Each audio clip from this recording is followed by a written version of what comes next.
Sometimes when I'm stressed or whatever, I'll come here in the middle of the day when nobody's around, and I'll sit here, and it just feels so relaxing. Like you see all the beautiful colors come through the windows. There's people coming to the church when there's no service. They just sit here and meditate. The church, it's the heart of the community, where it's like a social center where people will come here to mourn. We buried my father, and when we had the service, there were bright colors coming out, and for me, like, it was beautiful. It was like his spirit ascending into heaven.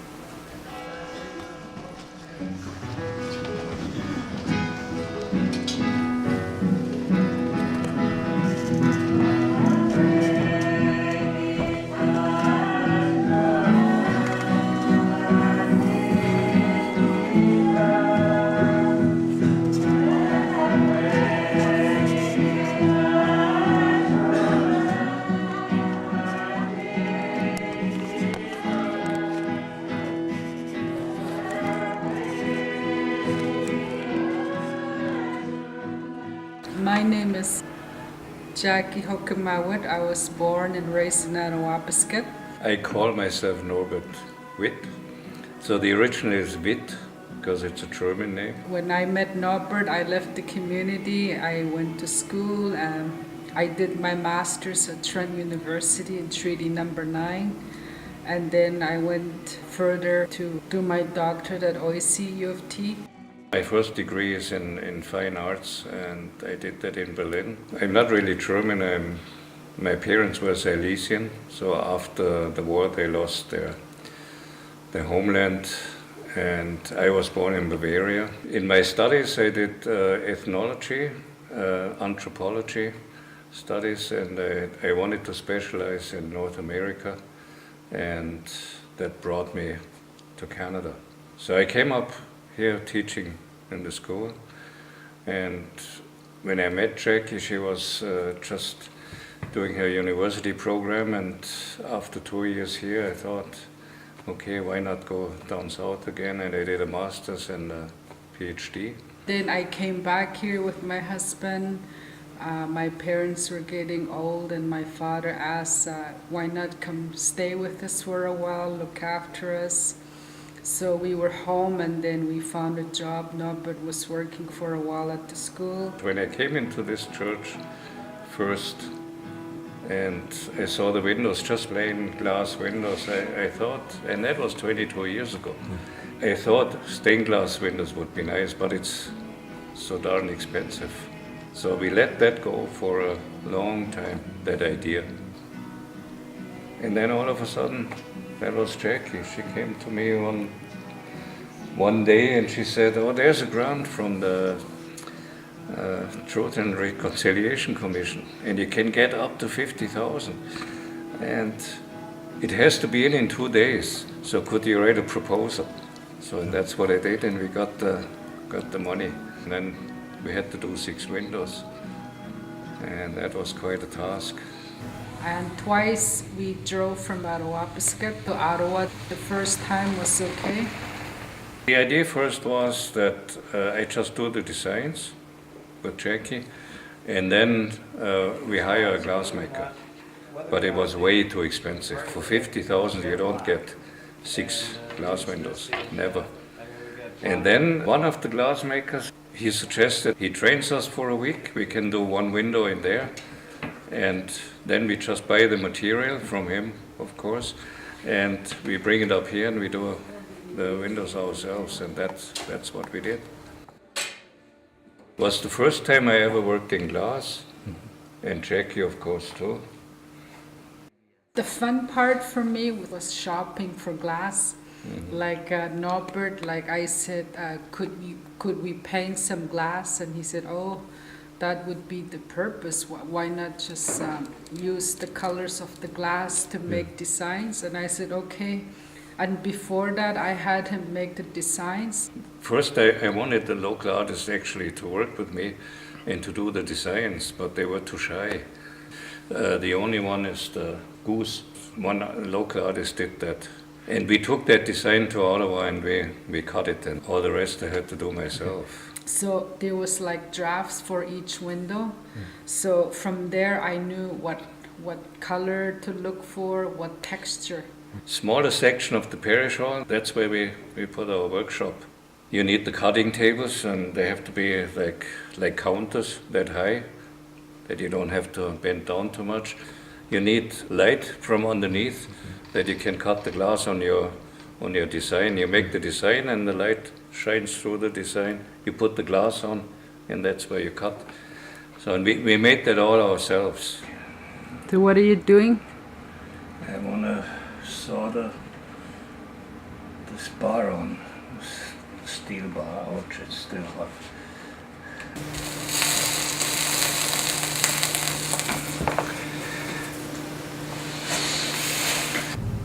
We had to pick up new glass supplies. We went to Ottawa too late, and then it was starting to warm up, so we were rushing around like 2-3 days on the road. It was plus 25 for some days, and we got into trouble. The winter road was just like slushy all the way. What would normally take 4 to 5 hours was like close to 9 to 10 hours for a trip. It was very challenging and scary, and we also ran out of gas in Kashachuan. And then we were so stressed because we're tired. The next day, I was cooking supper for my parents, and somehow I did something wrong, and next thing I know, my kitchen was on fire. And then I panicked and I ran and I fell on the floor, and that's where I broke my arm. And I was so devastated because I couldn't be part of the cutting anymore and leading. It took a long time to recover my arm because I didn't do the surgery. We were training my brother to help us, and he picked it up really fast. Like, he's a carpenter, but I find too he's an artist. So he was our glass cutter and doing leading. But it was still hard that I couldn't be part of the whole process. It took months to finish. It took 3 months to finish the thing.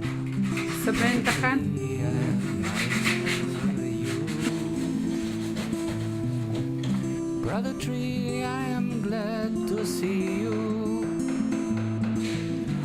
There are so many things I have to do, but first I have. So here comes the thrilling moment, if it fits or not. Your age is more than 100 years. You've seen more than I've heard with my ears. I know somehow you can give me your advice. I know you are wise.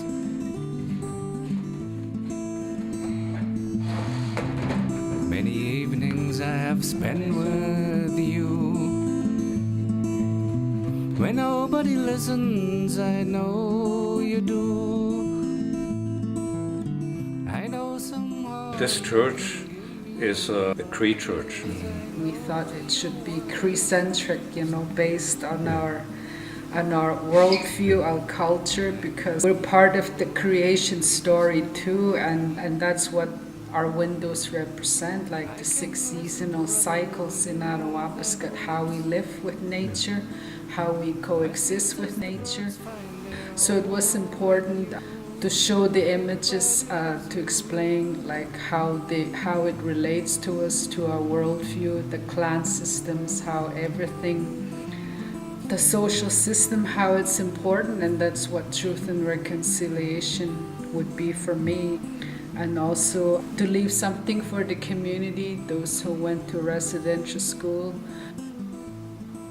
Like, one of the criticism I heard when we did the stained glass window was that we didn't have an image where it would have a dark color to it.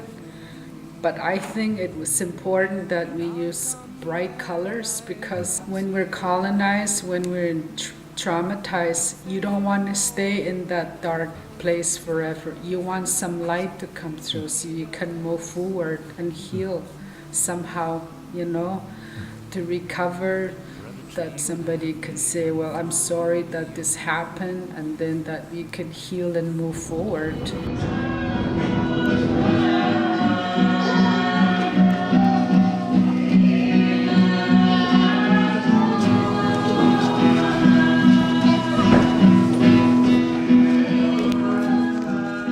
This is the first window with it, and it looks pretty much different from the other windows because the lines are more straight. That was our intensive week in Ottawa where we learned how to put a window together. It's Cartery, the Mohawk Saint. She's Aboriginal, and at that time she was going to be canonized, and also we're looking for images where we have women here harvesting. So we had a picture of my mother, and that's the figure of my mother. My parents, they grew up on the land. So in some ways, meeting with the missionaries, like this is a reconciliation because they were taught how to farm. And then by farming, they grew their own potatoes, carrots, onions. So now it's harvest season. I don't think at that time, had they been at the bush, that we would have gotten carrots. There's 6 seasons. So I started with fall. So this is the first season, and that's where the geese go south. And even in the sky, you will see that it will darken when you go up to winter. So it's still the same and freezing over. Well, this is the travelers, and it should commemorate that the people were trading all over the continent. There's the biblical story with the 3 wise men. We were indigenizing the story. The story, yeah, you can interpret it either way. So it's the travelers or the traders, or you can say the biblical story. That was the most difficult cut because it's so curvy. It's hard to cut a line that is consistent because the glass goes like this. Yeah, it took a long time, and I thought, oh my goodness, will we be able to do this? Because it's very hard. Are we too over-ambitious? So at the end, I was so proud that they could pull it together. So that's the freezing over season. And here we are in winter, and the sky is darker in winter. That's why we have that kind of blue. Like one of the winter months is called Wolf Moon. And that's what I wanted to show there. And baby Jesus, it's in Tikanagan, our traditional cradle board, where when we have babies, they're carried in traditional Tikanagan and wrapped in traditional outfits. So that's how our baby Jesus looks like.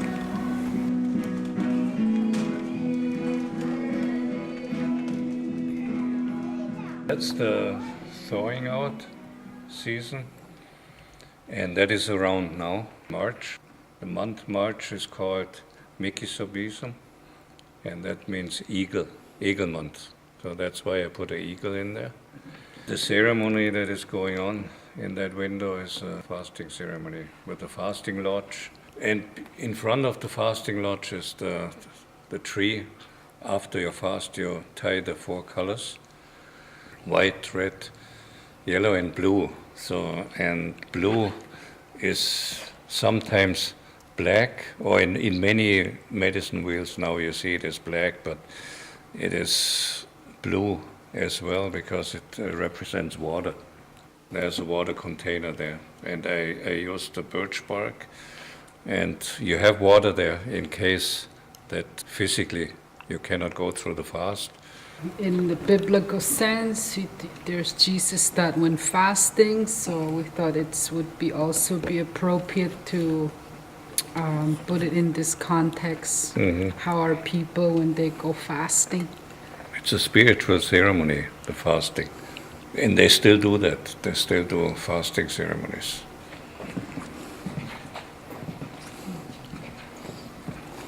So this one, it's a picture of my dad, like he used to farm, and the missionaries trained him, so he was really pleased when he learned the skill. So I'm very proud that we made one for him. When we had a celebration after the church windows were complete, he was at the service when we were celebrating. I'm proud that he was there, that he saw this when he was alive. And the landscape there, that's on Potato Island. There's the fields and then there's the bush. In this picture we have a red sun in there, so it's the rising sun, because when people started work, they got up early. And that's in spring, so in late spring, maybe May, you have to get up really early to catch the sun like that. So this was spring, so then it's summer. When we did the windows, we tried to stay with the themes of the Bible stories, but somehow we tried to make it coexist, make it localize. And of course, fishing is part of our natural way of life, our sustenance. So, and you see all these little parts here. That was very difficult to put that together at the end. But we had to have that because it's a fisherman's story. But we have a woman there, she's steering the canoe, and because prior to colonization, women had an important place in society, equality. So I just wanted to make sure that this window had to tell that story. Although I was told, oh, I don't know if there was a woman at that time in the fisherman's story. And we have a polar bear, and we have polar bears here, and they usually sometimes also come around in summer, once in a while. So that's what we wanted to show here, the animals that live around our community. As an artist, it's worth more than millions of dollars when you can do a church, or any public building. You do something and you put it into a public building, it's there for the next 100 years. That is, for an artist, that is something priceless. But just to sit in this church, it's just beautiful. And then you look at the windows and you think, well, we did that? Holy smokes, it's something. It's very uplifting. I would like to do that again, but you don't see Look at the red and the yellow. And look at the turquoise of the present. Yeah, this one looks like a crystal. It's amazing. Many evenings I have spent with you. When nobody listens, I know you do. I know somehow you can give me your advice. I know you're wise. When I'm with you, I can breathe so deep. I can listen to brother wind that weeps. My sisters, the birds find their home in you. Everybody loves you.